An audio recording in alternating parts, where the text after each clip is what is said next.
இல்ல இப்போ இதுல யார் வெற்றி பெற்றாங்க, யார் தோல்வி அடைஞ்சாங்க சார்? ஏன்னா நீங்க சொல்றத வச்சு பார்க்கும்பொழுது 2 பேருக்குமே சிக்கல் இருக்கிறதா புரிஞ்சுக்கிறதா நம்ப? ஒருத்தர் யார சார்ந்து இருக்கிறாங்க. சிக்கல் அப்படின்னா இன்னைக்கு உலக பொருளாதாரன்றது ஒண்ணோடு ஒண்ணு தொடர்புடையது. யாரையும் நீங்க இவங்க இல்லாம அவங்க வாழ முடியாது, அவங்க இல்லாம இவங்க வாழ வாழ முடியாதுன்ற ஒரு மயமான ஒரு சூழல் நம்ம இருக்கிறோம். அதனால யாரும் நாங்க சுத்த சுயம்புவா நாங்க யாருடைய சார்பு இல்லாம இருக்கிறோம் அப்படின்னு சொல்ல முடியாது. தென்கொரியா போன்ற ஒரு சில நாடுகள் வேணா அந்த மாதிரி சொல்லிக்கலாம். அவங்களும் சீன சார்பு இருக்குது, அது வேற விஷயம். அவங்க சின்ன நாடு, அது நிறைய உட்கூறுகள் இருக்கு, அதற்குள்ள போக வேண்டாம். ஆனா சீனாவை பொறுத்த அளவுக்கு அமெரிக்க ஒரு சில விடயங்கள்ல அவங்களுடைய சார்பு சந்தை மற்றும் அந்த செல்கள் தொடர்பான சார்பு தன்மை இருக்குது.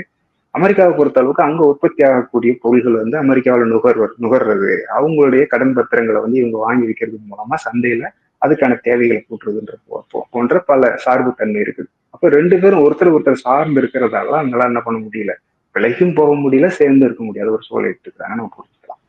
தமிழ்நாடே கேள்விப்பட்டிராத அதிரடி விலை குறைப்பு சூப்பர் சரவணா ஸ்டோர்ஸ்.